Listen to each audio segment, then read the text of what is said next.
আসসালামু আলাইকুম। আমার আরেকটি নতুন ভিডিওতে আপনাদের সবাইকে স্বাগতম জানাচ্ছি।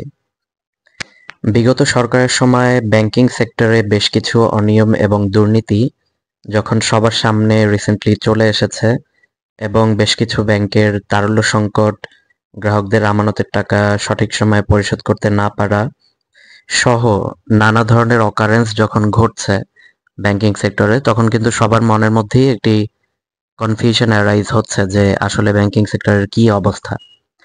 কিন্তু অ্যাকচুয়ালি কিন্তু ব্যাংকিং সেক্টর আফটার অল কিন্তু বাংলাদেশের ইকোনমির হার্ট, এবং ব্যাংকিং সেক্টর কিন্তু আস্তে আস্তে তার যে রিকভারি সেটি কিন্তু দিনে দিনে হচ্ছে, এবং মানুষ যে পরিমাণ টাকা তুলে নিয়েছিল আসলে ব্যাংকিং সেক্টর থেকে সেটি কিন্তু আবারও ব্যাংকিং সেক্টরে ধীরে ধীরে ফেরত আসছে। নভেম্বর 2023-এ মানুষের হাতে যে পরিমাণ টাকা ছিল তার তুলনায় নভেম্বর 2024 পর্যন্ত মানুষের হাতে টাকার পরিমাণ বাড়লেও ওভারঅল কিন্তু ব্যাংকিং সেক্টরে যে আমানতের প্রবৃদ্ধি সেটি কিন্তু বেড়েছে, এবং 2024 পর্যন্ত ডেটা আমার কাছে আছে, সে অনুযায়ী কিন্তু আমানতের প্রবৃদ্ধির হার 7.26%। আর অক্টোবরে আমানত প্রবৃদ্ধি হয় আগের বছরের একই সময়ের তুলনায় 7.28%। আর অক্টোবর 2024 শেষে ব্যাংকিং সেক্টরে মোট আমানতের পরিমাণ ছিল 17,55,000 কোটি টাকা। আর এবার বর্তমানে যে বাংলাদেশ ব্যাংকের গভর্নর আছেন উনি কিন্তু বিগত সরকারের পতনের পর থেকে যখন কেন্দ্রীয় ব্যাংকের দায়িত্ব নিলেন তখন কিন্তু 11টি ব্যাংকের বোর্ড পুনর্গঠন করা হয়েছে, এবং বেশ কিছু ব্যাংক যারা গ্রাহকের টাকা ঠিকভাবে পরিশোধ করতে পারছিল না, যাদের তারল্য সংকট দেখা গিয়েছিল, তাদেরকেও কিন্তু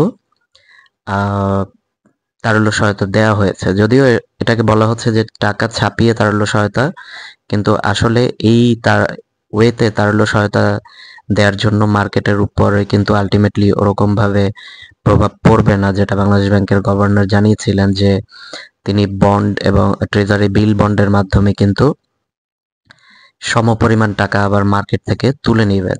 তার মানে মার্কেটে যে পরিমাণ টাকা সারপ্লাস হচ্ছে,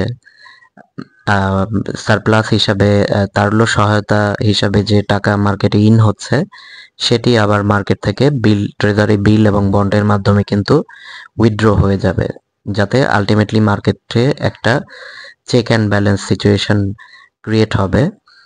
এবং রিসেন্টলি কিন্তু যেসব ব্যাংক তারল্য সংকটের মধ্যে ছিল তারাও কিন্তু তারল্য সংকট অনেকাংশে কাটিয়ে উঠেছে, এবং আগের তুলনায় যে লোকজনের মধ্যে এক ধরনের প্যানিক সৃষ্টি হয়েছিল এবং যার ফলশ্রুতিতে তারা কিন্তু ব্যাংক থেকে টাকা তোলার পরিমাণ বাড়িয়ে দিয়েছিল, সেটি ধীরে ধীরে কমে আসছে।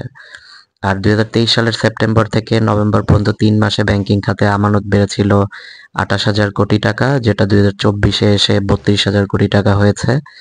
আর অর্থনীতিবিদরাও মনে করছেন যে ব্যাংকিং সেক্টরের বাইরে যে টাকা থাকে মানুষের হাতে তার মাধ্যমে কিন্তু যেটাকে আমরা ইকোনমিক্সে ভেলোসিটি অফ মানি বলি, টাকার যত পরিমাণ হাত বদল হবে অত পরিমাণ কিন্তু নতুন নতুন মানি ক্রিয়েশন হবে।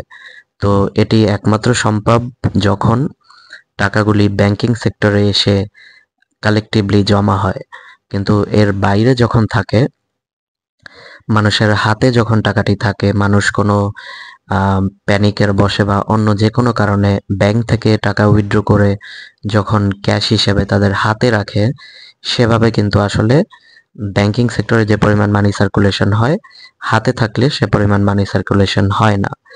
তো যে কারণে ইকোনমিস্টরা যারা আছেন তারা কিন্তু এক্সপার্টরা তারা ওপিনিয়ন দিয়ে যাচ্ছেন যে ব্যাংকিং সেক্টরে যত বেশি মানি সার্কুলেশন বাড়ানো যাবে অত বেশি ইকোনমির জন্য ভালো হবে। তো এই ছিল আজকের আপডেট। আসসালামু আলাইকুম।